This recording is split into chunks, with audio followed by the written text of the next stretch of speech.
Hello बच्चों, प्रश्न दिया गया ताप 27 डिग्री सेल्सियस और दाब 1.0 × 10 की घात 5 न्यूटन प्रति वर्ग मीटर पर दिए गए द्रव्यमान की गैस के अणुओं का वर्ग माध्य मूल वेग जो है वो हम लोग को दिया गया है 200 मीटर प्रति सेकेंड।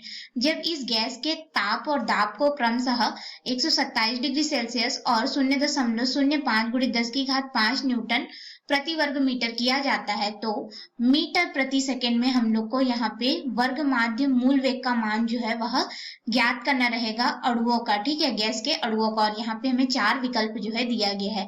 तो हम लोग इस प्रश्न को हल करेंगे, लेकिन उससे पहले हम लोग यहाँ पे मुख्य अवधारणा देखेंगे जिसके आधार पे प्रश्न को हल करेंगे। तो सबसे पहले हम लोग यहाँ पे गैस का जो वर्ग माध्य मूल वेग होता है इसको समझ लेते हैं, ठीक है, जिसे आरएमएस वेग भी कहा जाता है, वर्ग माध्य मूल वेग। तो देखिए ये क्या होता है कि जो गैस के अणु होते हैं वह किसी भी दिशा में इधर इधर कहीं भी गति करते रहते हैं, ठीक है। तो जब ये गति करते हैं तो क्या होता है कि इनका जो औसत वेग निकालते हैं वो शून्य हो जाता है किसी एक निश्चित दिशा में।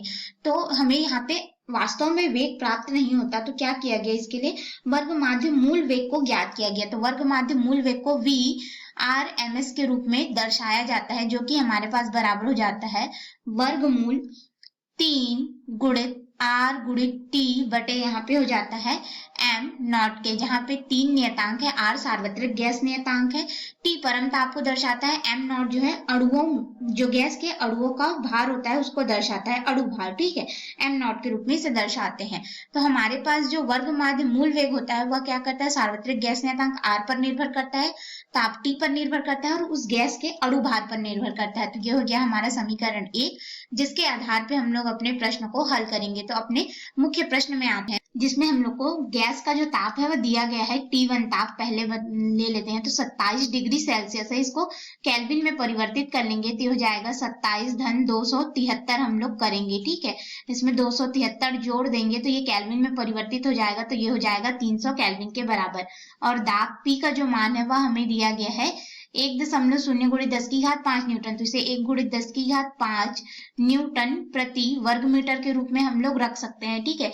इसी तरह से हमारे पास इसी के संगत जो है वर्ग माध्य मूल मान दिया गया है, जिसे V RMS 1 के रूप में दर्शा दे, तो ये हमें दिया गया है 200 मीटर प्रति सेकेंड, ठीक है। और हमारे पास यहाँ पे फिर ताप दिया गया है T2 जो कि 127 डिग्री सेल्सियस है, इसको भी केल्विन में परिवर्तित करेंगे तो 273 से जोड़ेंगे तो ये हमारे पास हो जाएगा 400 केल्विन के बराबर। और इस स्थिति में दाब दिया गया है जिसे P2 के रूप में दर्शा देंगे, तो हमारे पास यहाँ पे दाब है 0.05 गुणित 10 की घात यहाँ पे 5 न्यूटन प्रति वर्ग मीटर दिया गया है। और इस स्थिति में वर्ग माध्य मूल वेग भी RMS 2 का जो मान होगा वो हम लोग को ज्ञात करना है, कितना होगा।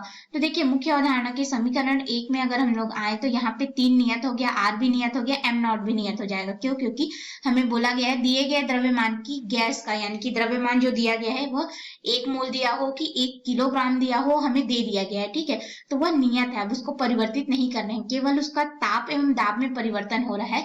तो हमारे पास यहाँ पे वर्ग माध्य मूल मान जो होगा इसी समीकरण से देखिए, समीकरण 1 से, तो R नियत हो गया, m नॉट नियत हो गया, 3 तो नियत है, तो वर्ग माध्य मूल मान क्या हो जाएगा, परम ताप T के समानुपाती हो जाएगा, ठीक है। तो हमारे पास यहाँ पे जो वर्ग माध्य मूल वेग है VRMS जो है, ठीक है, यह समानुपाती हो गया वर्गमूल ताप T के।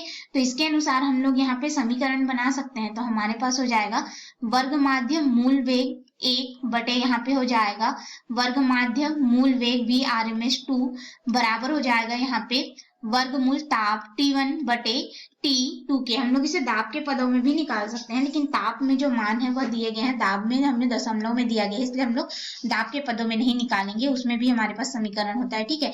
तो ताप के पदों में निकालेंगे तो इस समीकरण को अब हम लोग आगे लिखेंगे। देखिए VRMS का मान जो 1 का मान दिया गया है 2 मीटर प्रति सेकेंड, और यहाँ पे VRMS 2 का जो मान है हमें ज्ञात करना है, ठीक है। फिर ये बराबर हो जाएगा T1 ताप को हमने केल्विन में परिवर्तित किया था 300 केल्विन बटे यहाँ पे हो जाएगा 400 केल्विन। अब इसको आगे हल करेंगे तो देखिए क्या हो जाएगा, ये वाला शून्य से शून्य कट जाएगा और ये हमारे पास हो जाएगा वर्गमूल 3, और 4 को 2 × 2 के रूप में लिखेंगे तो ये वर्गमूल से बाहर आ जाएगा। VRMS 2 का मान निकालना है तो इसको इधर और इस पद को इधर ले आएंगे, ठीक है। तो ये हमारे पास कितना हो जाएगा, VRMS 2 बराबर हम लोग को यहाँ पे प्राप्त हो जाएगा। इस पद को इधर लाएंगे, 2 से गुणा होगा तो ये हो जाएगा 400 और वर्गमूल हो जाएगा बटे में 3 के रूप में। तो ये हो गया मीटर प्रति सेकंड में हमें इसका मान मिल गया। अब इसके अनुसार विकल्प में आएंगे तो विकल्प ए दिया 400 बटे वर्गमूल 3 और प्रश्न में पहले ही बोल दिया मीटर प्रति सेकंड में निकालना है। सभी मान किसमें है? मीटर प्रति सेकंड में।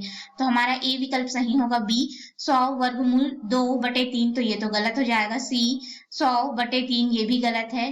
डी 100 गुणित वर्गमूल 2 तो ये भी गलत है, यानी कि जो सही विकल्प होगा हमारा यहाँ पे विकल्प ए होगा।